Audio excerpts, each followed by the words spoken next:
দর্শক আমন্ত্রণ জানাচ্ছি একাত্তরের মুখোমুখি অনুষ্ঠানে। সাথে আছি আমি শফিক আহমেদ। আজ আমাদের স্টুডিওতে আলোচনার জন্য উপস্থিত আছেন নাগরিক ঐক্যের সভাপতি জনাব মাহমুদুর রহমান মান্না। তিনি বাংলাদেশের রাজনীতিতে একেবারেই পরিচিত মুখ। 1971 সাল থেকে 71 সালের মুক্তিযুদ্ধ যেমন দেখেছেন, তেমনি তিনি স্বৈরাচার পতন আন্দোলনে ছিলেন। একই রকমভাবে 2018 সালে নির্বাচনে অংশগ্রহণ করতে গিয়ে একটা হোটেল রুমের কক্ষে তাকে পুরো নির্বাচনী সময় আটকে রাখা হয়েছিল। নিজের ভোটটিও তিনি শেষ পর্যন্ত দিতে পারেননি।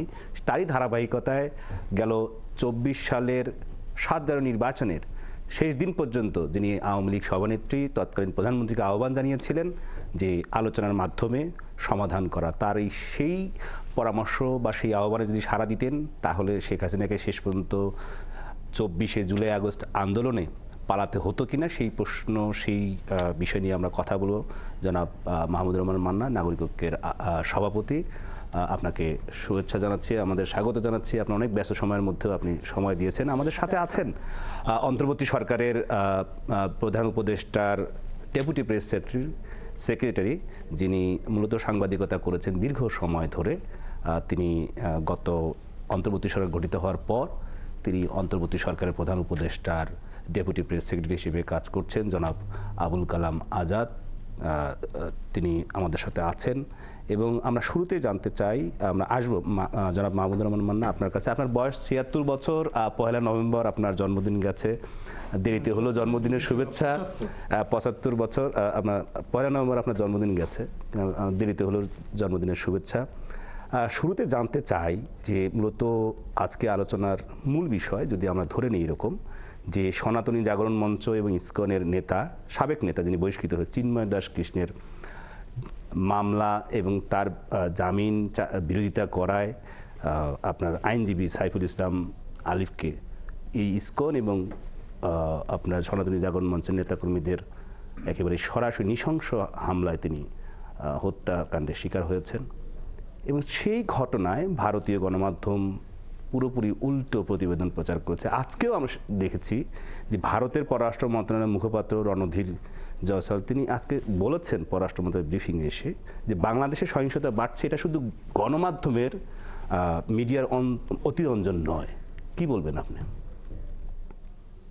এটা যেমন খুবই দুঃখজনক যে আমরা সেই মুক্তিযুদ্ধের সময় থেকে, শুধু মুক্তিযুদ্ধের সময় থেকেই বলা উচিত তা, এমনকি পাকিস্তান আমলেও এদেশে অনেক প্রগতিশীল গণতান্ত্রিক আন্দোলনের নেতা ও রাজনৈতিক কর্মী ছিলেন যারা যুক্তি বুঝতেন এবং মনে করতেন যে ভারতের সাথে আমাদের একটা সৎ প্রতিবেশী সুলভ সম্পর্ক থাকা উচিত। পাকিস্তান আমলে বিষয়টা ভিন্ন রকম থাকলেও কিন্তু এরকম কথাবার্তা তার মধ্যে চালু ছিল।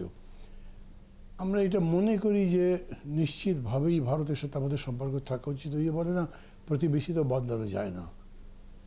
কিন্তু এইবারে বিশেষ করে স্বৈরতন্ত্রের পতনের পরে তারা যেভাবে স্বৈরতন্ত্রের মূল নায়ক শেখ হাসিনাকে আশ্রয় দিলেন, এটা নিয়ে বাংলাদেশের মানুষের মধ্যে প্রশ্ন তৈরি হয়েছে। তারপরেও বাংলাদেশ সরকার, আমি বলবো যে অনেক ধৈর্যের পরিচয় দিয়েছেন। কেবল আমাদের প্রধান উপদেষ্টা একবার বলেছেন ভারতের সরকারের উদ্দেশ্যে যে উনি যেন ওখানে থেকে বেশি কথা না বলেন, কথা কম বলেন, কারণ এটা জানা কথা, বেশি কথা বলা মানে এই দেশের বিরুদ্ধে কথা বলবেন তিনি। কিন্তু শেখ হাসিনা নিয়মিত এই কাজটা করে যাচ্ছেন এবং ওখান থেকে শুধু কথা বলছেন মানে এরকম নয় যে তিনি তার কোনো বয়ান প্রচার করবার চেষ্টা করছেন, তার 15 বছরের শাসনের পক্ষে কোনো যুক্তি দেখাবার চেষ্টা করছেন। তিনি বরঞ্চ উস্কাচ্ছেন এই দিবসকে কেন্দ্র করে, এই বিক্ষোভ করে, এই দিবসকে কেন্দ্র করে পার্লামেন্ট একদম ন্যাক্কারজনক কাজ করছে যে ট্রাম্পের ছবি নিয়ে মিছিল করতে থাকো, সেদিন নিশ্চয়ই সরকার পক্ষ আক্রমণ করবে, তাতে ট্রাম্পকে বোঝানো যাবে যে দেখো তোমার ছবির উপরে আক্রমণ হয়, ইত্যাদি ইত্যাদি। সব কিছু জানবার পরেও ওরা এই অবন্ধুসুলভ নয়, এটাকে একভাবে বলেন যে বৈরিতার সম্পর্কেই চালিয়ে যাচ্ছেন। সবশেষে এই আপনার চিন্ময় কৃষ্ণ ওনার ঘটনা নিয়ে যেরকম করে বিজেপির নেতা পশ্চিমবঙ্গের রিয়াকশন দিলেন প্রথম দিকে, এটা সম্পর্কে আমরা আসলে ব্যাখ্যা দিয়েছি যে না, বিষয়টা এরকম নয়। আর বাংলাদেশের প্রসঙ্গে আপনি যেটা বললেন, মানে আমরা খুব সরাসরি আহ্বানই করতে পারি ইন্ডিয়াকে এবং বিশ্বের যে কোনো গণতান্ত্রিক দেশকে, আমাদের দেশে আসলে আমরা ধর্মীয় সম্প্রদায় ভিত্তিক, সংখ্যাগুরু সংখ্যালঘু ভিত্তিক কোনো রকম বৈষম্য করি না। আমাদের এইখানে হিন্দু, বৌদ্ধ, খ্রিস্টান যারাই আছেন তারা একদম সমান অধিকার নিয়ে বাস করেন। তাদের সব রকম কথা বলবার অধিকার আছে, তাদের ভোটের অধিকার আছে, তাদেরকে কেউই অন্য কোনোভাবে নিগ্রহ করছে না। যেটা হয় সেটা হয়তো খুবই ব্যক্তি পর্যায়ে, গোষ্ঠী পর্যায়ে, দলগত কিছু কিছু হতে পারে, কিন্তু রাষ্ট্রীয়ভাবে কোনো সময় এই সমস্ত কাজের প্রশ্রয় পৃষ্ঠপোষকতা করা হয়নি, প্রশ্রয় দেওয়া হয়নি এবং এখন পর্যন্ত দেওয়া হচ্ছে না। আমি এটাই বলবো যে আসেন, দেখে যান, সারা পৃথিবীকেই বলি, আমাদের সরকার তাদেরকে ডেকে এসে দেখা যে আমাদের এখানে এরা কত ভালো চায়। আমি লাস্ট একটা সেন্টেন্স দিয়ে শেষ করব। যেইভাবে চট্টগ্রামে সাইফুল সাহেবকে হত্যা করা হয়েছে, এটার পরে চট্টগ্রামে একটা সাম্প্রদায়িক দাঙ্গার কথা ভেবে আমরাই শঙ্কিত ছিলাম, কিন্তু আমরা চট্টগ্রামের জনগণকে ধন্যবাদ দিই আন্তরিকভাবে, তার সাথে সাথে বাংলাদেশকে যে কিছুই হয়নি। কিন্তু আপনি জানেন যে এখানে আপনারা যখন রাজনৈতিক কোনো সমাবেশ করতেন 24 সালের এই 5 আগস্টের আগ পর্যন্ত, সেখানে গোয়েন্দা যে তথ্য, গোয়েন্দা যে নজরদারি, কোথায় কে সমাবেশ করছে, কারা উপস্থিত হচ্ছে, কারা কি করছেন। গত 8 অক্টোবর আমরা দেখেছি চট্টগ্রামে একটি সমাবেশ শেষে বাংলাদেশের জাতীয় পতাকার উপরে ইসকনের গেরুয়া পতাকা তুলে দেওয়া হয়েছিল। তো সেই সব বিষয়ে সরকারের কাছে কি কোনো গোয়েন্দা তথ্য ছিল কি না? এমনকি সরকারের কাছে গোয়েন্দা, এই যে সর্বশেষ গত 2 দিন আগে যা ঘটলো, আইনজীবী সাইফুল ইসলাম আলিফকে হত্যা করার ঘটনা, সেখানে তাদের জড়ো হওয়া, ইসকনের নেতা বলেন, সনাতনী জাগরণ মঞ্চ, এইসব বিষয়ে সরকারকে কোনো কিছু জানাতো না, জানায়নি গোয়েন্দা সংস্থাগুলো? সরকার কি ব্যবস্থা নিয়েছে? ধন্যবাদ আপনাকে। আপনি জানেন গোয়েন্দা সংস্থা বা দেশের আইন শৃঙ্খলা বাহিনীগুলো একটা পুনর্গঠন প্রক্রিয়ার মধ্যে দিয়ে যাচ্ছে। 5ই আগস্টের পরিবর্তনের পরে দেশে যে ক্ষতটা তৈরি হয়েছে, এর আগে থেকেই দেশে নানা দুঃশাসন, অপশাসনের ফলে পুলিশ প্রশাসন বা আইন শৃঙ্খলা বাহিনীতে যেই ধরনের দলীয়করণ করা হয়েছে, এই দলীয়করণের ফলে তাদেরকে 5ই আগস্টের পরে তাদেরকে কাজে লাগানোটাই ছিল একটা চ্যালেঞ্জ, এবং তাদেরকে কাজে এই চ্যালেঞ্জটাকে ওভারকাম করার জন্য সরকারকে অনেকগুলো পদক্ষেপ নিতে হয়েছে, কিছু পরিবর্তন করতে হয়েছে। পুনর্গঠনের একটা প্রক্রিয়ার মধ্যে দিয়ে যাচ্ছে। এই প্রক্রিয়াটা এখনও চলমান আছে, এই প্রক্রিয়াটা শেষ হয়নি। কিন্তু এর মানে এই না যে প্রক্রিয়া চলমান থাকা অবস্থায় কোনো গোয়েন্দা তথ্য সরকারকে কেউ দেবে না বা কেউ সহযোগিতা সরকারকে করবে না। গোয়েন্দা সংস্থাগুলো ডেফিনেটলি তারা কাজ করছে, তারা সরকারকে সহযোগিতাও করেছে। একটা ঘটনা ঘটেছে, যে ঘটনাটা ঘটেছে সেটা খুবই দুঃখজনক, সেটা প্রতিরোধ করা যায়নি। এটা যদি মনে করেন তাহলে এটা অবশ্যই সরকারের ব্যর্থতা। কিন্তু আমি মনে করি যে এর বাইরেও আরও যে ঘটনাগুলো ঘটতে পারতো এই ঘটনাকে কেন্দ্র করে, যেটা মান্না ভাই বলেছেন যে বাংলাদেশের মানুষ অসাধারণ সহিষ্ণুতার পরিচয় দিয়েছেন, ধৈর্যের পরিচয় দিয়েছেন। বাংলাদেশের মানুষ এবং মানুষের পাশাপাশি বাংলাদেশের রাজনৈতিক দলগুলো যে তাদের যে নেতাকর্মী, তাদেরকে শান্ত থাকার আহ্বান জানিয়েছেন। আপনি জানেন যে ঘটনাটা ঘটেছে এটা চট্টগ্রামে আপনার এমনিতেই আমাদের ধরেন ধর্মভিত্তিক যে রাজনৈতিক দলগুলো আছে, বিশেষ করে ইসলাম ধর্মভিত্তিক যে রাজনৈতিক দল, তাদের চট্টগ্রাম একটা মোটামুটি শক্ত ঘাঁটি। হেফাজতে ইসলামের একটা বড় অবস্থান আছে চট্টগ্রামে। তো এইরকম একটা জায়গাতে এই ঘটনার পরে একটা বিস্ফোরণ ঘটতে পারতো। একটা আশঙ্কা ছিল যে এটা নিয়ন্ত্রণের বাইরে চলে যাবে, কিন্তু সেটা এখন পর্যন্ত হয়নি। এবং সেটা যে হয়নি তার কৃতিত্ব মানুষকে আপনি অবশ্যই দেবেন, রাজনৈতিক দলগুলোকেও দেবেন, কিন্তু আপনি এর পাশাপাশি সরকারকেও কিছুটা কৃতিত্ব দিতে হবে বলে আমি মনে করি, এবং গোয়েন্দা সংস্থাগুলোকেও কিছু কৃতিত্ব দিতে হবে। তারা কাজ করেছে, তারা কাজ করছে, এবং তারা অনেক কিছু আছে যেগুলো পর্দার আড়ালে থেকে যায়। অনেক ঘটনা আছে যেগুলো ঘটে না গোয়েন্দা সংস্থার হস্তক্ষেপের কারণে, যে কারণে আমরা জানতে পারি না।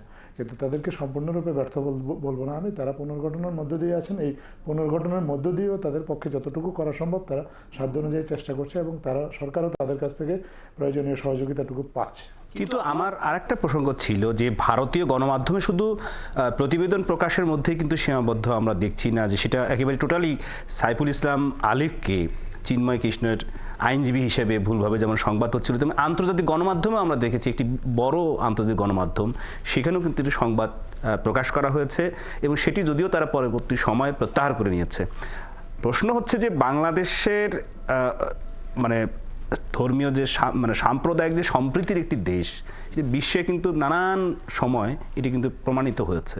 তো এইসব বিষয়ে সরকার কি পদক্ষেপ নিয়েছে? যে ভারতের গণমাধ্যম তো শুরু থেকেই বাংলাদেশের সংখ্যালঘু সব মানে বিভিন্ন ধর্মের মানুষ তারা এখানে নিরাপদ নয়, তাদের উপর সহিংসতা বাড়ছে।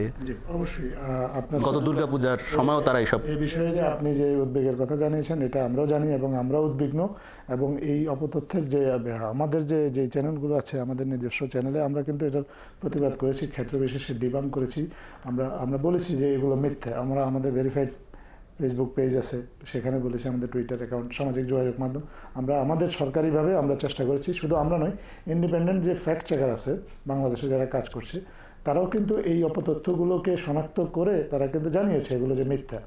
আপনি একটি আন্তর্জাতিক গণমাধ্যমের কথা বলেছেন। দেখেন, সেদিন রাত্রে যেদিন যেই ঘটনাটা ঘটবে, সেদিন রাত্রে ভারতীয় অনেকগুলো গণমাধ্যমে মিথ্যা এই তথ্যটা প্রচার করছিল। এবং এই আন্তর্জাতিক গণমাধ্যম যেখানে একসময় আমিও নিজেও কাজ করেছি, এটা খুবই সুনামধন্য একটা ধন্যবাদ একটা সংস্থা, আন্তর্জাতিক সংবাদ সংস্থা। সংবাদ সংস্থা। তো তারা যখন রিপোর্টটা করেছে এবং এই রিপোর্টটা যখন আমাদের কাছে নজরে এসেছে, আমরা ততক্ষণে কাজ করছিলাম, কারণ আমরা নিশ্চিত হওয়ার চেষ্টা করছিলাম যে আসলে যে আইনজীবীকে হত্যা করা হয়েছে তিনি আসলে চিন্ময় দাসের আইনজীবী ছিলেন কিনা। আমাদের কাছে যদি কংক্রিট কোনো এভিডেন্স না থাকে, আমাদের পক্ষে এটা চ্যালেঞ্জ করা কঠিন। সেটা তো ওকালতনামায় তো ইতিমধ্যে মানে মামলা শুরুতেই গোয়েন্দার কাছে, আইনজীবীদের কাছে আছে। সেটা আমি আপনাকে নিজের বাংলাদেশের টেলিভিশনগুলো আমরা যারা খবর করেছি সেখানে বলেছি আমরা, তাহলে সরকার কেন পেল না? বাংলাদেশের টেলিভিশনে আপনারা খবর দিয়েছেন সেটা আমরা জানি, সে বাংলাদেশের পত্রপত্রিকাও দিয়েছে, কিন্তু আমরা যেহেতু সরকারের পক্ষ থেকে যদি আমরা কোনো কিছু বলতে চাই, তাহলে আমাদেরকে বাংলাদেশের টেলিভিশনের খবরটাও কিন্তু চেক করতে হয়। বাংলাদেশের টেলিভিশনের সব খবর যে সবসময় সত্য আমরা এটা ধরে নিই না, বাংলাদেশের পত্রপত্রিকাতেও ভুল থাকতে পারে। যেমন এই খবর সংক্রান্ত খবরেই কিন্তু বাংলাদেশের অনেকগুলো পত্রপত্রিকা, বাংলাদেশের সবচেয়ে বড় পত্রিকা সেটাও বলেছে যে সাইফুল ইসলাম আলিফ সরকারের আইনজীবী। উনি সরকারের আইনজীবী না, উনি একজন সাধারণ আইনজীবী। কিন্তু উনি যে সরকারেরও আইনজীবী না, সাধারণ আইনজীবী, এবং উনি যে চিন্ময় দাসেরও আইনজীবী না, এই তথ্যগুলো কিন্তু সরকারকে অফিসিয়াল চ্যানেলে নিশ্চিত হতে হয়েছে। এবং নিশ্চিত হওয়ার পরেই কিন্তু সরকারকে এই তথ্যগুলো সবাইকে জানাতে হয়েছে যে এটা ভারতীয় গণমাধ্যমগুলো অপতথ্য ছড়াচ্ছে বা এটা নিয়ে যে বিভ্রান্তিগুলো আছে, এই বিভ্রান্তিগুলো। রয়টার্সের মতো একটা সংবাদ সংস্থা যখন কোনো সংবাদ প্রকাশ করে, তখন কিন্তু তারা অনেক ভেবেচিন্তে করে বলে আমরা ধরে নিই। তাদের দেওয়া তথ্যটাকে যখন আমি চ্যালেঞ্জ করব সরকারের পক্ষ থেকে, আমাকে শতভাগ নিশ্চিত হতে হবে। আমরা কিন্তু সেদিন রাত্রেই তাৎক্ষণিকভাবে ওই নিউজটাকে ফেক নিউজ বলে আমাদের অফিসিয়াল ফেসবুকে ঘোষণা দিয়েছি যে রয়টার্স যে নিউজটা করেছে এটা একটা ফেক নিউজ। মান্না ভাই উনি অভিজ্ঞ রাজনীতিবিদ, আপনি একজন অভিজ্ঞ সাংবাদিক, আপনি জানেন রয়টার্সের মতো একটা সংবাদ সংস্থার একটা সংবাদকে ফেক নিউজ বলতে হলে কতভাবে নিশ্চিত হতে হয়। আমরা শুধু এটাকে ফেসবুকে ফেক নিউজ ঘোষণা দিয়ে সরকার কিন্তু বসে থাকেনি। আমরা রয়টার্সকে সেদিন রাত্রেই জানিয়েছি যে তোমরা একটা ভুল নিউজ দিয়েছো বাংলাদেশ সম্পর্কে, এবং রাত পোহাবার আগেই তারা সেই সংবাদটিকে সংশোধন করেছে। শুধু সংশোধন করেনি, আমরা যখন সকালে আমরা দেখলাম যে ওই সংবাদটার সাথে একটা ভিডিও আছে, যে ভিডিওটা আসলে চট্টগ্রামের ঘটনার সাথে কোনোভাবে সম্পর্কিতই নয়। রয়টার্সের চট্টগ্রামের ঘটনার সাথে ভিডিও দিয়েছে মোল্লা কলেজের ঘটনা। আমরা রয়টার্সকে তাৎক্ষণিকভাবে জানিয়েছি যে এই ভিডিওটা মিসলিডিং। এই ভিডিওর মাধ্যমে মনে করা হচ্ছে যে বাংলাদেশে একটা দাঙ্গা পরিস্থিতি তৈরি হয়েছে, এটা সত্য নয়। রয়টার্স কিন্তু সেই ভিডিওটাও রিমুভ করেছে। আপনি নিজে একটা television channel head of news, আপনি জানেন আপনাকে যখন কোনো সংস্থা বা কোনো ব্যক্তি যখন আপনার কোনো কন্টেন্ট নিয়ে চ্যালেঞ্জ করে এবং আপনাকে রিকোয়েস্ট করে যে আপনি আপনার কন্টেন্টটা সরিয়ে নেন, আপনিও কিন্তু রিগারাস একটা স্ক্রুটিনির মধ্যে দিয়ে যান। আপনি অনেকভাবে নিশ্চিত হন যে আপনি ভুল করছেন নাকি আপনাকে যে বলছে সে ভুল করছে। রয়টার্স আমাদের চ্যালেঞ্জের পর তার নিজস্বভাবে অনুসন্ধান করে তারা নিশ্চিত হয়েছে যে তারা ভুল করেছে। আমরা এখানে তাদেরকে সঠিকভাবে চ্যালেঞ্জ করেছি এবং তারা সংবাদটি কারেক্ট করেছে। আপনার কথার, আপনি সরকারের পক্ষে যেহেতু প্রধান উপদেষ্টা ডেপুটি প্রেস সেক্রেটারি হিসেবে আপনি সরকারকেই ডিফেন্ড করবেন, কিন্তু আমার আলোচনার আরেকটা বিষয় নাগরিক ঐক্যের আহ্বায়ক আপনার কাছে, যে বাংলাদেশ সাম্প্রদায়িক সম্প্রীতির দেশ, এখানে তাহলে এইসব ঘটনা হঠাৎ করে 5 আগস্টের পরে, বিশেষ করে শারদীয় দুর্গাপূজা যে সময় সবচেয়ে বেশি সংখ্যক পূজা অনুষ্ঠিত হয়েছে, একই রকমভাবে কোনো জায়গায় সেরকম কোনো ঘটনা ঘটেনি, যা গেল 12.5 বছরের মধ্যে আমরা বলতে পারি যে অসংখ্য বাড়িঘরে, মন্দিরে, রাম মন্দিরে হামলা হয়েছিল। এসবের এখন হঠাৎ করে 8 দফা দাবিতে নানান ধরনের সমাবেশ, উদ্দেশ্য কি মনে হয় আপনার কাছে? আপনি তো দীর্ঘ সময় রাজনীতি দেখছেন। মানে এটা ধরেন ধারণা করে বলতে পারি, কিন্তু সেটা তো আমি নিশ্চিত করে বলতে পারবো না। 8 দফা যদি পড়েন তাহলে এটার মধ্যে আপনার যে খুব বড় আপত্তিকর বিষয় আছে এরকম তো না। তাছাড়া ধরেন সমাবেশ করেছে, এর মধ্যে রংপুরের সমাবেশটা বিশাল একটা সমাবেশ হয়েছে। এই এত বড় সমাবেশ হলো কেন? যেটা ভাই বলছেন যে তারা তো সব জিনিসগুলো অন্তত সরকারি লেভেল থেকে এগুলো ভালো করে বুঝে শুনে তারপরে রিয়াকশানটা দেয়, কিন্তু এটার উপরে কোনো স্টাডি হয়েছে বলে আমি জানি না। আমি নিজেও বুঝি, ধরেন আমাদের সংগঠন আছে রংপুরে, আমি খোঁজ দেওয়ার চেষ্টা করেছি, অনেকেই এটা বুঝতে পারিনি যে কেন হয়েছে, এত বড় সমাবেশ কেন। এরকম একটা বড় সমাবেশ আমি চাইলেই করতে পারবো না, আমার জোট চাইলেই এখন করতে পারবে না। আমি বলবো যে এগুলোর পেছনে একটা গূঢ় কোনো বা গভীর কোনো ঘটনা আছে, যেটা খুব সাধারণভাবে লোকের মধ্যে পারসেপশনে আসছে। সেটা হচ্ছে যে ভারত পছন্দ করেনি এইভাবে শেখ হাসিনার বিদায় সরকারের। এটাতে তারা বেশ এম্বারাসড। কীভাবে যে তাদের পজিশনকে আবার তারা রিকভার করবে যেটা চিন্তা করে বিভিন্ন পথ হাতড়াবার চেষ্টা করছেন। তো সেটা তারা করতেই পারে, সেটা আমাদের খুব যে কিছু করার আছে সেরকম নয়, কিন্তু কতগুলো পজিশন আমাদের খুব ক্লিয়ার থাকা দরকার। যেমন উনি বললেন যে সরকারকে তো কিছু ধন্যবাদ দেওয়া উচিত, আমি এটার পক্ষে। ভালো কিছু কাজ তারা চেষ্টা তো করছেনই, কিন্তু এই চিন্ময় দাসকে গ্রেপ্তার করা হয়েছে কারণ এটা আমি নিজেই জানি না এখনো ভালো। তাহলে কেউ যদি আমাকে জিজ্ঞেস করে তাকে গ্রেপ্তার করবার কারণ কি, রংপুরে অত বড় সভা করবার পর উনি ফিরছেন, ঢাকা এয়ারপোর্টে অ্যারেস্ট করলেন, মাঝখানে কী ঘটনা ঘটলো? অথবা তার আগে যদি হয় তার আপনি যেতে দিলেন কেন, সভাটা করতে দিলেন কেন? ওই সভা যে করবার ব্যাপারে আপনার আপত্তি ছিল এরকম সরকারের দিক থেকে তো আমরা জানি না, তার আগে পর্যন্ত এরকম আমরা কোনো কিছুই দেখি নাই। তো এর ফলে হয়েছে কি, ওই যে ধরেন তাকে যখন জামিন দেওয়া হলো না, আমাদের দলের লোকদের কাছে, অন্যান্য সাংবাদিকদের কাছে চট্টগ্রামে, তাদের সাথে আমি কথা বলেছি, উত্তেজনাটা হলো কখন, ওরা যখন মাটিতে সব শুয়ে পড়ছে, বসে পড়ছে। এটা তো পৃথিবীর বহু জায়গাতেই হয় এই ধরনের প্রোটেস্ট করা। এইটাকে পুলিশ ট্যাকল করার বদলে একটু ব্রুট আচরণ করেছে, আমার কাছে যেটা মনে হয়েছে। এখন গভর্নমেন্ট কিন্তু পারসুয়েশনের কথা বলছেন, কথা বলতে হবে, তাদেরকে বোঝাতে হবে এরকম কথা। গতকালকে আমরা ওই যে নোয়াবের সবাই বসছি, সেখানে অনেকেই বললেন, কিন্তু এটা হয়তো শুরুতেই যদি এই অ্যাপ্রোচটা নিতেন তাহলে এটা এত দূর নাও গড়াতে পারত। ফলে হয়েছে কি, এখন আপনি যে কথাগুলো বলবেন সেইটা কতখানি নির্মোহভাবে বলতে পারছেন, কতখানি নৈর্ব্যক্তিকভাবে বলতে পারছেন, এটা ভাববার অবকাশ থাকছে। আমরা কোনো একটা কার্ড খেলে জেতার কোনো বিষয় নেই। এই গভর্নমেন্ট যেটা আছে, আমি তো মনে করি গভর্নমেন্টের কোনো ডেফিনেট পলিটিক্যাল মোটিভই আমি দেখি না কোনো।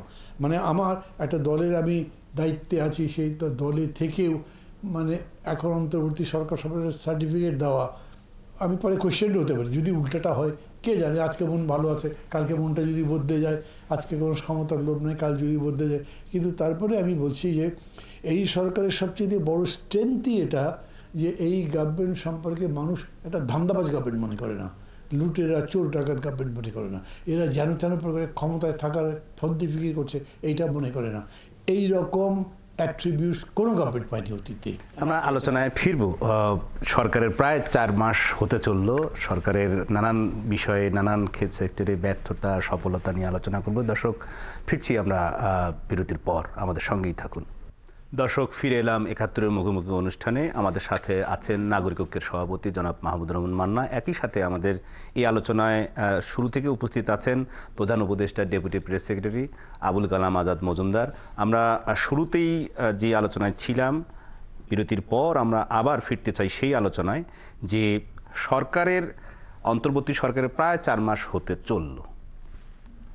মহাকালের সময় এটি হয়তো বড় সময় নয়, কিন্তু এই সরকারের এই সময়টা কিন্তু খুবই গুরুত্বপূর্ণ সময় সরকার পার করেছে। অনেকগুলো ঘটনা ঘটেছে, কিন্তু কোনো ঘটনা, একেবারে সচিবালয়ে আপনি যদি আনসার বিদ্রোহ থেকে শুরু করে সর্বশেষ চিন্ময়ের ঘটনা, তার মাঝখানে অটোরিক্সা চালকদের ভেতরে কারা ঢুকেছে, সেসব বিষয়ে সরকারের যে ব্যবস্থাপনা, আইন শৃঙ্খলা বাহিনীর যে ব্যবস্থা, সেটি তো আপনারা দীর্ঘ সময় রাজপথে আন্দোলন করা মানুষ, আপনি নেতৃত্ব দিয়েছেন, সর্বশেষ এখনও আপনার গণতন্ত্র মঞ্চের নেতা হিসেবে আপনি কিন্তু সেটা করছেন, আপনার আন্দোলন থেকে এখনও সরেননি, কিন্তু কি দেখেন সরকারের অবস্থা বা সরকার কি করছে? আমি একটা কথা সবার উদ্দেশ্যে প্রথমে বলি, যেটা আমি ধরেন 5 আগস্টের পর থেকেই বলছি, 4 তারিখেও আমরা বুঝি নেই যে এরকম একটা পরিবর্তন হয়ে যাবে। ভেতরে পরিবর্তনের এই ক্রিয়াটা এতই ভালোভাবে হয়েছে মানুষের মধ্যে, আমরা টেরই পাইনি। 1 2 নম্বর হচ্ছে যে এটার পরেই মানুষের মধ্যে আকাঙ্ক্ষাটা কি নতুন বাংলাদেশ, মানে কোয়ালিটেটিভলি অ্যাবসলিউটলি ডিফারেন্ট আগে যেটা ছিল। তো আপনি ওই রকম একটা দেশ যদি গড়তে চান, তার মানে আপনার অ্যাপ্রোচও তো চেঞ্জ হয়ে যাবে। ওই যে জেন জেডের কথা আসছে না, আমি তো দেখি যে এই জেনারেশন অনেক ল্যাঙ্গুয়েজ আমি বুঝি না, তারা আমাদের আন্দোলনের বহু ভাষা বদলে দিয়েছে। মানে একটা কর্মসূচির ভাষা চেঞ্জ হয়ে গেছে, বক্তৃতার ভাষা চেঞ্জ হয়ে গেছে। আমরা যে ভাষায় বক্তৃতা করতাম সেই ভাষায় বক্তৃতা চলছে না। মানে আমি বোঝাতে চাইছি সব কিছুর মধ্যেই নতুনত্ব খোঁজার একটা সময় হয়েছে। আমি এরকম বলছি যে সব পুরাতন ফেলে দেবো, এরকম করে তো হয় না। কিন্তু ডক্টর ইউনূস যখন বলেন যে আমাদের একটা ইনক্লুসিভ সোসাইটি করতে হবে, এটার মানে উনি ব্যাখ্যা করলে ভালো হতো। উনি যখন বলেন বাংলাদেশ হবে একটা ফ্যামিলি, তার মানে কি? এই ফ্যামিলি থেকে আওয়ামী লীগের লোকও থাকবে? কি মনে হয় যে প্রধান উপদেষ্টা ডক্টর মোহাম্মদ ইউনূস যে ইনক্লুসিভ সোসাইটি, বাংলাদেশ হবে একটা পরিবার, সেই পরিবারে কি যারা ছাত্র জনতার প্রায় 2000 শিশু কিশোরদের রক্তের উপর দিয়ে যে দেশ মানে দ্বিতীয়বার মুক্ত হয়েছে, এখনও হাসপাতালে অসংখ্য মানুষ যারা আর জীবনে এই এই এই পরিবর্তিত বাংলাদেশ তারা দেখতে পাবে কিনা, তারা হাসপাতালে এখন চিকিৎসাধীন আছেন। এই বিষয়ে সরকার কি অবস্থান, কি ফ্যামিলির সেই ফ্যামিলির মধ্যে কি সেই পতিত স্বৈরাচারের তারা থাকবে? ধন্যবাদ আপনার প্রশ্নটার জন্য। সরকার বলেছেন যে কিছু সিদ্ধান্ত রাজনৈতিক, সেই সিদ্ধান্ত আসলে আওয়ামী লীগ থাকবে কিনা ইনক্লুসিভ সোসাইটিতে, এই সিদ্ধান্তটা আসলে মান্না ভাইদেরকে নিতে হবে। ওনারা রাজনীতিবিদ, রাজনৈতিক দলের প্রতিনিধি, ওনাদের সাথে সরকারের আলোচনা হয়েছে। আমি যতদূর জানি আগামী সপ্তাহে আবার আলোচনা হবে। সেই আলোচনায় আমরা আশা করছি মান্না ভাইও থাকবেন। ওনারা বলবেন যে আওয়ামী লীগ থাকবে কি থাকবে না। এটা একটা রাজনৈতিক সিদ্ধান্ত। প্রশাসনিক যে সিদ্ধান্ত সেটা হচ্ছে বিচার। এই যে এই হত্যাকাণ্ড যারা করেছে, হত্যাকাণ্ডের সাথে যারা জড়িত, যারা অভিযুক্ত, তাদেরকে গ্রেপ্তার করা, বিচারের আওতায় আনা, সেটা হচ্ছে প্রশাসনিক কাজ, সেটা সরকারের দায়িত্ব। আমি মনে করি যে সরকার সেই দায়িত্বটা পালন করছে। বিচার প্রক্রিয়াটা শুরু হয়েছে, বিচার কার্যক্রম চলমান আছে এবং সরকার প্রধানও কিন্তু তার বক্তব্যে বলেছেন পরিষ্কারভাবে যে এই বিচার হতেই হবে। শুধু এই বিচার না, জুলাই হত্যাযজ্ঞ না, জুলাই হত্যার যজ্ঞের আগেও এই গত 15 বছর যে নানা ধরনের গুম, হত্যা, নির্যাতন, অপহরণ, আরও যত ধরনের অপরাধ আছে, সবগুলো অপরাধের বিচার করতে সরকার দৃঢ় প্রতিজ্ঞ। সরকার প্রশাসনিকভাবে এই কাজটা শুরু করেছে এবং কাজটা চালিয়ে যাচ্ছে, কাজটা করতে চায়। কিন্তু রাজনৈতিক যে সিদ্ধান্ত, সেই সিদ্ধান্তটা দেশের রাজনীতিবিদরা নেবেন। সেটা সরকার প্রধান আগেও বলেছেন, এখনও বলছেন। আমিও আপনার এই অনুষ্ঠানে বসেই, মান্না ভাই আছেন, উনি খুবই অভিজ্ঞ মানুষ, ওনার কাছে এই জিনিসটা আসলে জানতে চাচ্ছি যে তাদের থাকা উচিত কিনা। যদি থাকা উচিত না হয় তাহলে ওনারাই এটা স্পষ্ট করে বলুক ওনাদের বক্তব্যটা। আমি একটু বলি, বিষয়টা হচ্ছে মাঝখান থেকে কথাটা আরেক দিকে চলে গেছে। আমি অন্য জিনিসে এইম করার চেষ্টা করছি। সেটা হচ্ছে কি, এই যে ধরেন transition from fascism two democracy, এইটা কি একটা ডেমোক্রেটিক ওয়েতে হবে নাকি কোয়ার্সিভ ওয়েতে হবে? 2 রকমই হতে পারে। কিন্তু রাজনৈতিক দল নিষিদ্ধ করে ঘটনা এত বড় জার্মানি, তারপরে ইতালির উদাহরণ তো আছে, এখন পর্যন্ত চলে না। কাজে আপনি যদি কেউ যদি বলে যে না ব্যান করার মধ্যে নেই, ওইটাই যে একমাত্র পদ্ধতি সেটা বলছি না। আমি বলছি যে ডক্টর ইউনূসের সরকার সম্ভবত, অন্তত ডক্টর ইউনূস সম্ভবত বুঝে এই চ্যালেঞ্জটা নিচ্ছেন যে উনি এই ট্রান্সফরমেশনটা ডেমোক্রেটিক্যালি করতে চান, গণতান্ত্রিক মৌলিক অধিকারগুলোকে বহাল রেখেই করতে চান। যদি করতে পারেন, that is an example in history, আমি এটা মনে করি। মানে যদি উনি এটা ব্যাখ্যা করে আমাকে ডেকে বলেন যে আমি এইভাবে করতে চাই, কি করো, আমি অল আউট সাপোর্ট তাকে দেবো, কিন্তু উইদাউট নোয়িং তা আমি করতে পারবো না। ওই জায়গাতে উনি ওই কমিউনিকেশনটা করছেন না। ধরেন আওয়ামী লীগকে রাখবেন বা রাখবেন না, ওইটা কিন্তু আলোচনার ব্যাপার না। আমার কাছে বরঞ্চ মনে হয় এই ব্যাপারে ডক্টর ইউনূস অনেকের চাইতে অনেক বুদ্ধিমত্তার সাথে কাজ করছেন। সেটা কীরকম, উনি এই যে মানে সরকার যেমন ইন্টারন্যাশনাল ক্রাইম ক্রিমিনাল কোর্টে এটা নিয়ে যাচ্ছে। আন্তর্জাতিক অপরাধ ট্রাইব্যুনাল।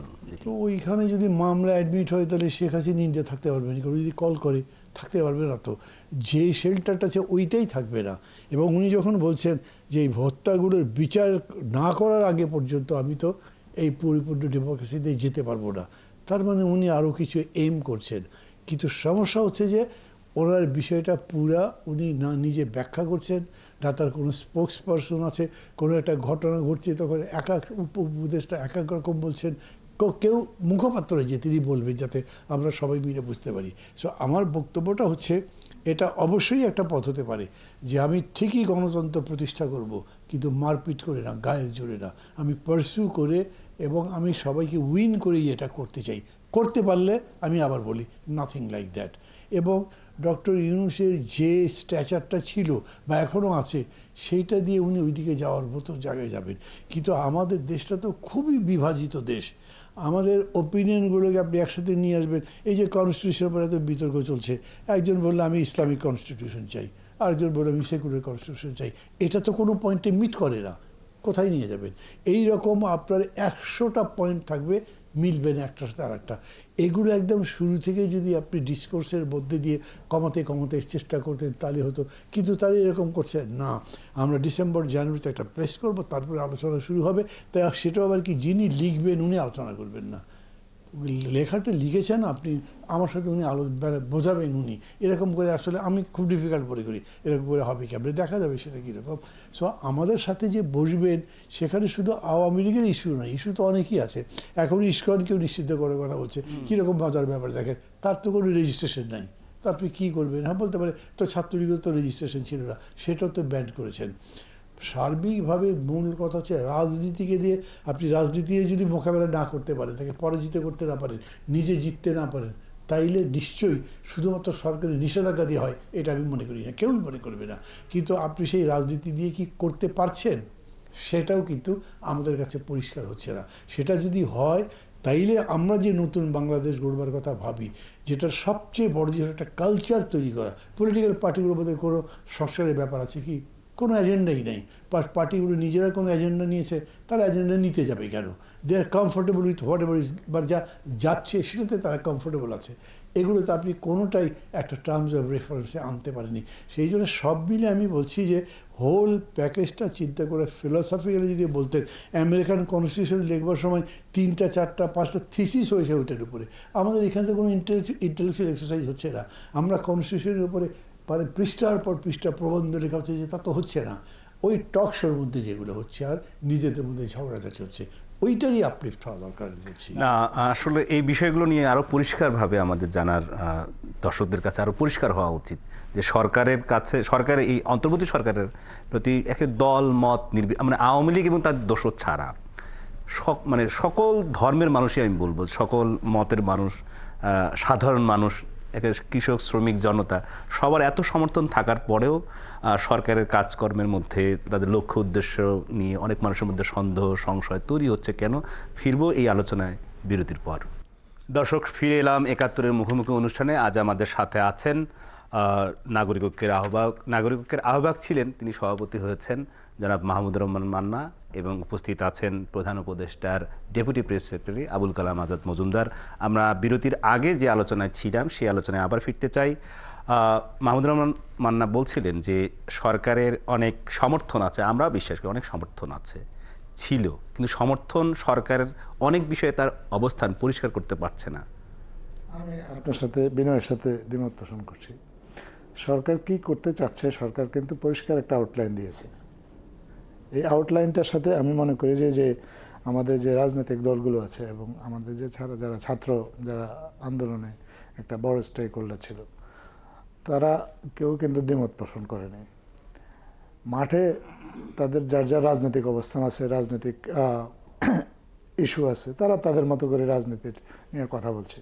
কিন্তু যে জেনারেল যে কনসেনসাস, যে এই জায়গাটাতে থাকলে, জেনারেল কনসেনসাসটা থাকলে রাজনীতিটা একটা সুস্থ ধারার দিকে যাবে বলে আমরা সবাই আশা করি, সেখানে কিন্তু কারোর মধ্যে কোনো দ্বিমত আমরা দেখিনি এখন পর্যন্ত। এবং সরকার প্রধান তার বক্তব্যে পরিষ্কারভাবে একটা আউটলাইন দিয়েছেন যে উনি কিভাবে কাজটা এগিয়ে নেবেন। উনি প্রথমত বেশ কয়েকটা কমিশন গঠন করেছেন। এই কমিশনগুলো কবে রিপোর্ট দেবে সেটা জানিয়েছেন। এই কমিশনগুলো যখন কাজ করবে তখন রাজনৈতিক দলগুলোর মতামত দেবেন। এর মধ্যে অনেকগুলো রাজনৈতিক দল তাদের মতামত লিখিত আকারে জানিয়েছেন, তারা একটা সুপারিশ দেবেন। কবে নাগাদ সেই সুপারিশটা দিতে পারবেন সেটারও একটা টাইমলাইন দেওয়া হয়েছে। এই টাইমলাইনটা খুব বেশি যে ব্যর্থ হবে তা না। এই সুপারিশগুলোর মধ্যে কি কি সুপারিশ বাস্তবায়নযোগ্য, কি কি সুপারিশ বাস্তবায়নযোগ্য না, সেটা ঠিক করবে যারা স্টেক হোল্ডার আছে তারা, সরকার না। স্টেক হোল্ডার মূলত রাজনৈতিক দলগুলো, পাশাপাশি ছাত্র জনতা যারা আছে, এমনকি জেনারেল পাবলিক যারা আছে, যারা কোনো কিছুর সাথে জড়িত না, কিন্তু তারাও তাদের মতো করে হয়তো বিভিন্ন ফোরামে তাদের ওপিনিয়ন দেওয়ার সুযোগ পাবেন। এইটার ভিত্তিতে একটা ঐক্যমতে পৌঁছানোর চেষ্টা করা হবে এবং ঐক্যমতে পৌঁছানোর পরে আপনার একটা সিদ্ধান্তে এসে ওই সিদ্ধান্তটা বাস্তবায়ন করবে এবং যখনই ঐক্যমতে পৌঁছানো হবে নির্বাচনের তারিখও দিয়ে দেওয়া, সময়সীমাটা ঘোষণা করে দেবে। এটা কিন্তু সরকার প্রধান পরিষ্কারভাবে বলেছেন। এখন প্রশ্নটা যেখানে, মান্না ভাই একটু আগে এটা রেজ করেছেন যে কীভাবে ঐক্যমত্যটা হবে। আমাদের দেশটা একটা ব্যাপকভাবে একটা বিভাজিত দেশ এবং অনেক অনেক ধরনের, যারা বামপন্থী আছে তাদের এক ধরনের চিন্তা, যারা ইসলামপন্থী তাদের এক ধরনের চিন্তা, যারা মধ্যপন্থী তাদের এক ধরনের চিন্তা। তো এই প্রত্যেকের তাদের যে চিন্তার যে সন্নিবেশনটা, এটা সংস্কার কমিটিতে তারা জানিয়েছেন, তারা সেই আলোকে সুপারিশগুলো দেবেন। এখন মাননীয় প্রধান উপদেষ্টা বারবার বলেছেন যে যতটুকু কনসেনসাসে আসা যায়, সব বিষয়ে আপনাকে যে কনসেনসাসে আসা যাবে এরকম না। যেটা ব্যাপারে কোনোভাবেই কোনো কনসেনসাসে আসা যাবে না সেটা হয়তো বাদ যাবে, যেটাতে ঐক্যমতে আসা যাবে সেইটাকে নিয়ে আমরা কাজ করব পরবর্তীতে। এখানে কিন্তু মানে কোনো দ্বিধা বা দ্বন্দ্বের কোনো অবকাশ নেই আপনাকে। এই এবং উনি এই কবেকার মধ্যে এই কনসেনসাসের এই প্রক্রিয়াগুলো শুরু হবে বা চলবে, এগুলো কিন্তু উনি পরিষ্কারভাবে বলেছেন। জাতির উদ্দেশ্যে শুধু জাতির উদ্দেশ্যে ভাষণ না, অন্য সব সময়। এবং রাজনৈতিক দলগুলোর সাথে যে যোগাযোগটা সরকারের পক্ষ থেকে, এই যোগাযোগটাও কিন্তু নিয়মিত আছে। কিছু যোগাযোগ আপনি দৃশ্যমান আছে। আপনি গত 2 দিনেও কিন্তু দুটো প্রধান রাজনৈতিক দলের সাথে সরকার প্রধান দীর্ঘ বৈঠক হয়েছে, যেখানে তারা আলোচনা করেছেন, তারা মৌখিকভাবে তাদের প্রস্তাবনার কথা জানিয়েছেন। দুটো রাজনৈতিক দলই কিন্তু তাদের লিখিত কিছু বক্তব্য, দাবি দাওয়াও সরকারকে জানিয়েছেন। একইভাবে আগামী সপ্তাহেও কিন্তু আমাদের যতটুকু তথ্য এখন পর্যন্ত আমাদের কাছে আছে, তাতে আমরা জানি যে আরও কয়েকটা রাজনৈতিক দলের সাথে আগামী সপ্তাহেও আলোচনা হবে। এটা কিন্তু একটা ধারাবাহিক প্রক্রিয়া। এই প্রক্রিয়াটা কিন্তু থামবে না, নির্বাচন পর্যন্তই চলবে।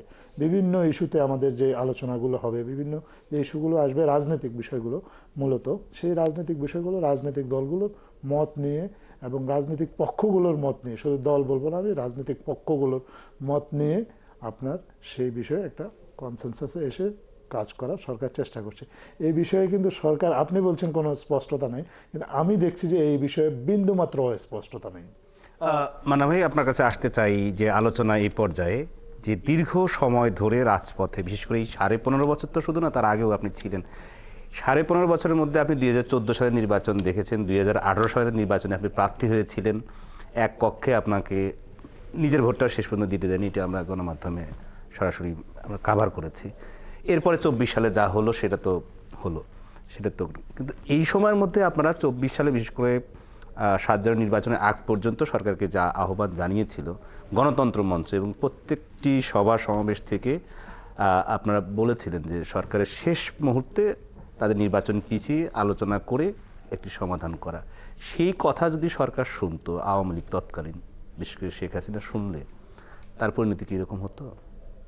না, তাইলে তো এত কিছু হওয়ারই দরকার ছিল না। তাহলে তো একটা এমিকেবল সেটেলমেন্ট হতে পারত। তবে ধরেন এইটা হওয়ার ছিল না বিষয়টা, কারণ এইটা যদি উনি এভাবে কি চেয়েছিলেন যে শেখ হাসিনা এভাবে পালিয়ে যাক দেশ ছেড়ে? না, পালিয়ে যাক এরকম আগে থেকে কেমনি চাইবেন আপনি? পরিস্থিতি হয়ে গেল এবং তাকে সেনাবাহিনীর লোকজন বলল চলে যেতে, না হলে লক্ষ লক্ষ মানুষ যেভাবে আসছে তাকে রক্ষা করা যাবে না, তখন তিনি পালিয়ে গেছেন। অন্য কোনো পথ ছিল কিনা এগুলো তো তখন ভাববার অবকাশ ছিল না, আর ওই ভাবনার মধ্যে তখন কোনোভাবে ঢুকিয়ে দেয়। পরিস্থিতিটাই তো সম্পূর্ণ অন্যরকম ছিল।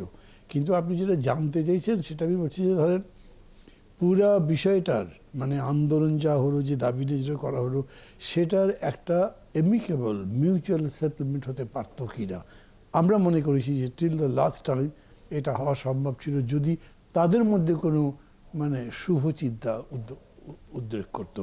সেটা তো করেনি। কিন্তু পতনের পরে এই পর্যন্ত আওয়ামী লীগের কোনো নেতা, কর্মী, মন্ত্রী যারা এখনো দেশের বাইরে আছেন, পালিয়ে গেছেন, তারাও, তাদের মধ্যে কোনো অনুশোচনা আপনি দেখেছেন? কারো মধ্যে না।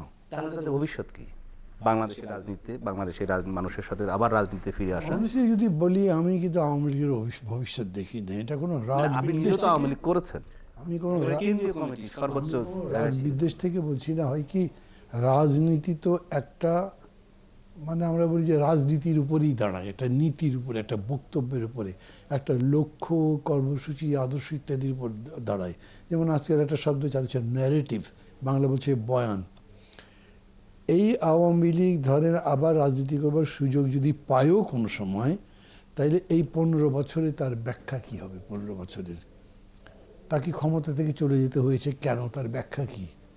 এখন শেখ হাসিনা বলছেন ওই সব কিশোর গ্যাং আমাকে সরিয়ে দিয়েছে, ওসব বলে রাজনীতি করা যাবে না, ওই দিনই শেষ হয়ে গেছে। তাকে বলতে হবে এই 15 বছরে তাদের কি কি অন্যায় ছিল, পারলে জনগণের কাছে স্বীকার করে মাপ চাইতে হবে। যদি জনগণ মাফ করে তবে রাজনীতিতে আসতে পারবেন। এর বাইরে উনি যদি মনে করেন আগের মতো চাপাবাজি করেই পার পাবেন, এই জিনিসটা হবে না। আমি এটাই বলতে চাইছি যে দেশের রাজনীতিতে একটা গুণগত পরিবর্তন ইতিমধ্যে হয়েছে, যা আমরা বুঝতে পারছি না।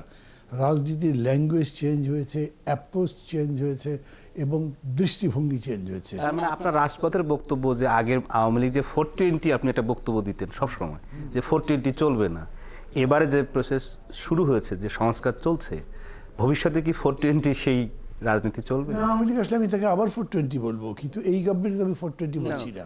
রাজনীতির যে সংস্কার চলছে নানানভাবেই, সেটা পদ্ধতিগত বলেন, সংবিধান বলেন, অন্যান্য কমিশন বলেন, এরপরে রাজনীতি কি 420 করার কোনো সুযোগ আছে কারো? দলগুলোর মধ্যে কোনো সংস্কারের পদ্ধতি হচ্ছে না, কোনো কিছুই হচ্ছে না। কারণ ধরেন দল, মানে শেষ পর্যন্ত এই সংস্কার রক্ষা করবে কে, পরিচালনা করবে কে, সামনের দিকে নিয়ে যাবে কে? দলগুলোই তো।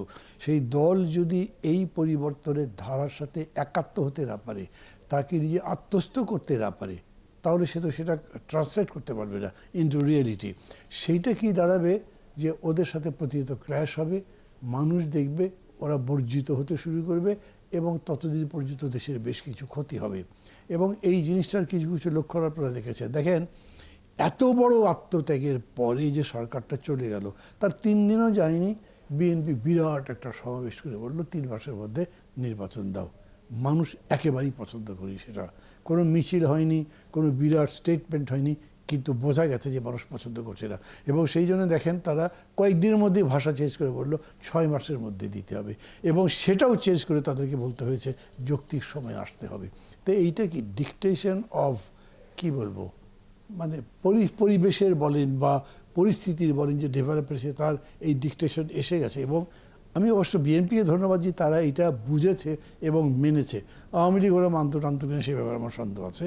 আমি দুটোর কোয়ালিফিকেশন যদি করি, এইটা বুঝে তারপরে তারা তাদের নিজেদের মতো পরিবর্তনও করতে হবে। এই যে দখলদারিত্ব শুরু হয়েছে সারা দেশের বিভিন্ন জায়গায়, বিভিন্ন জন বিভিন্নভাবে করছে, মানুষ এগুলো নিয়ে কিন্তু কথাবার্তা বলে, নিজেরা বলে, যাকে তারা আপন মনে করে তাকে বলে। আমি আমার এলাকায় গেলে এলাকার লোকজন আমাকে বলে, তো তখন আমাকে একটা জবাব দিতে হয়। মানুষ ওই জবাব শুনে ঠিক করছে পরবর্তীতে কি করবে। এরকম হতে পারে যে ধরেন ফ্রান্সে যে ঘটনাটা ঘটলো না, মাখো তো 4 নম্বর পার্টি, 1, 2, 3-এর মধ্যেও পড়েন না, উনি জিতে গেলেন। কেন 1, 2, 3 বাদ হয়ে গেল কেন? আমি একদম সবগুলো পার্টি আলাদা করে এরকম পড়ি, তবে এইটুকু বুঝলাম যে মাখোই তখনকার সেন্টিমেন্টটা রিপ্রেজেন্ট করেছেন। আমাদের এইখানেও এই সেন্টিমেন্টের বলেন, ভালোবাসার বলেন, যেভাবেই বলেন, তার প্রতিনিধিত্ব করে কেউ যদি বেরিয়ে আসে, আপনি অনেক কিছু চেঞ্জ দেখতে পারবেন। এটা অনেকে বুঝতে পারছে না। ওই পরিবর্তনের সাথে রাজনৈতিক দলগুলোকে বানাতে হবে, তার সংস্কৃতি বদলাতে হবে।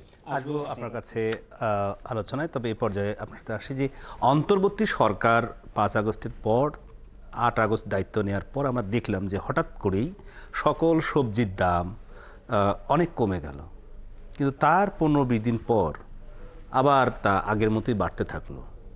তো সরকারের মনিটরিং কোথায়, অন্তর্বর্তী সরকারের? সরকারের মনিটরিং তো অবশ্যই আছে। আপনি অন্তর্বর্তীকালীন সরকারের দায়িত্ব নেওয়ার পরে আপনি দেখেছেন দেশে একটা খুব বড় বন্যা হয়েছে, একটা না একাধিক বন্যা হয়েছে। দেশের অন্তত 2টো অঞ্চলে বন্যা হয়েছে, যে 2টো অঞ্চলে আসলে কখনো বন্যা সেভাবে হয় না। তো সরবরাহের একটা সংকট ছিল। সরবরাহের সংকটের কারণে আপনার দামের কিছুটা বাড়তি তো ছিলই। তাছাড়া পরিবহন খাতে অন্তর্বর্তীকালীন তার সরকার দায়িত্ব নেওয়ার পর হঠাৎ করে যারা একটা চাঁদাবাজ, আমরা যারা জানি পরিবহন খাতে একটা সময় পরিবহন খাতে ব্যাপক চাঁদাবাজি ছিল, তারা পালিয়ে গিয়েছিল, নির্বিঘ্নে পরিবহন হয়েছে। তো এখন সেটাও যদি ফিরে এসেছে কিনা সেটাও সরকার মনিটর করছে, যে রাস্তাঘাটে আবার এই ধরনের কোনো সমস্যা হচ্ছে কিনা। যেখানে যেখানে সরকার সমস্যা দেখতে পাচ্ছে সেখানে কিন্তু প্রতিকারের ব্যবস্থা নেওয়া হচ্ছে, যে কারণে কিন্তু দাম নিয়ন্ত্রণে আসার সম্ভাবনা দেখা দিয়েছে, এবং ক্ষেত্র বিশেষে দাম কিন্তু কিছুটা নিয়ন্ত্রণে এসেছেও। শীতকাল এসেছে, সরবরাহ বেড়েছে। সরকার মূলত আসলে চেষ্টা করছে, যতটুকু জানি, যে সরবরাহ বাড়িয়ে পণ্যের দামটাকে স্থিতিশীল করার।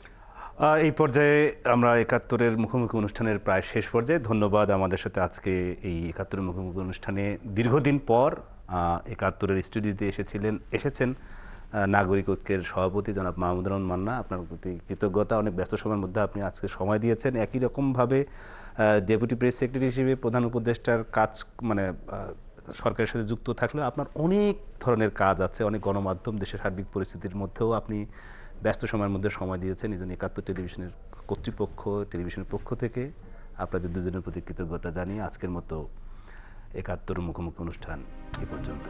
দর্শক